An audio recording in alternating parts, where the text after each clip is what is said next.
Hi, I'm Jamie Fitch. Today we're going to hear from some people about their most embarrassing moments. Our first guest is Amber McCarthy. Welcome, Amber. Thank you. What do you do? I work at an advertising agency. Really? Interesting. Could you tell us about an embarrassing moment you've had? Well, right after college, I got my job at the agency. At the end of the first week, my supervisor called me into a meeting with an important client. The moment I walked in, they stopped talking and looked at me. I looked so unprofessional, it was so embarrassing. I realized I was the only one not wearing a suit. I looked like I was still in college. I should have asked about office dress codes. Yes, but you dress very professionally now. Live and learn. Thanks for sharing that story with us. Sure. Now I'm speaking with Evan Kim. Evan, what do you do? I work for a technology company. What's the most embarrassing thing that's ever happened to you? I was attending a conference out of town and staying with an old friend, Ed, and his family. Good to see you. Yes, good to see you. Ben, so nice to finally meet you. Hi, Michelle. Come on in. The first morning, I overslept.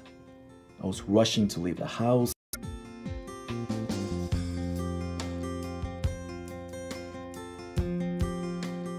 When I knocked over a vase and broke it. No one was awake yet, and I was in a hurry, so I just threw away the pieces. By the time I had cleaned it up, I was really so I left. I should have called Ed and told him about it, but honestly, I forgot. That night, when I got back to the house, Ed and his wife, Michelle, were having an argument with their son, Ben. They thought Ben had broken the vase and then tried to hide it. Ben kept saying he hadn't done it, but no one believed him. As soon as I realized what they were arguing about, I told them I was the one that broke the vase. Okay, you need to step forward, take ownership. Steve, this is family Ed, business. please, just stop. I broke the vase. I was so embarrassed. I had broken a vase and caused an argument. Oh no. Well, what should you have done? I should have left a note or called or something. I offered to buy a new vase, but Michelle didn't want that. It turns out the vase was a family heirloom and very special to her. If I had known that, I would have woken her up, told her about it when it happened. Michelle, I'm sorry.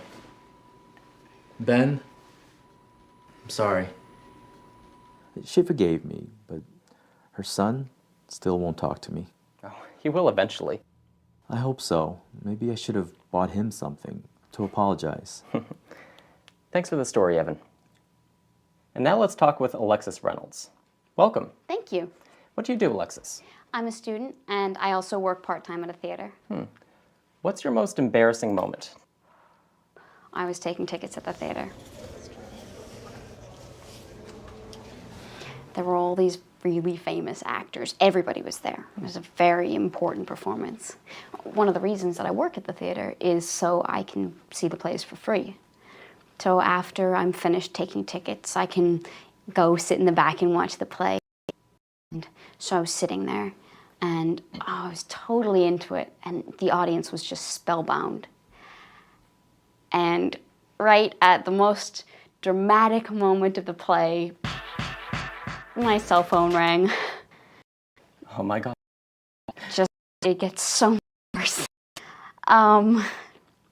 So my ringtone is hip hop, and it was turned all the way up. I mean, really loud.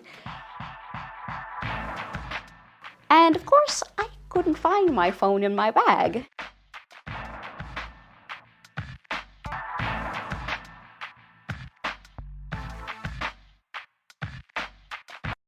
So by the time I finally found the phone, everybody was staring at me. It seemed like an eternity. I pretty much wanted to crawl under my seat and hide. I am so glad that my boss wasn't there that night, because if he had been, I would have been fired. Oh, that sounds awful. But you've recovered. Yeah, I have recovered, but now on my cell phone is on vibrate. Yeah, good idea. What's the most embarrassing thing that's ever happened to you?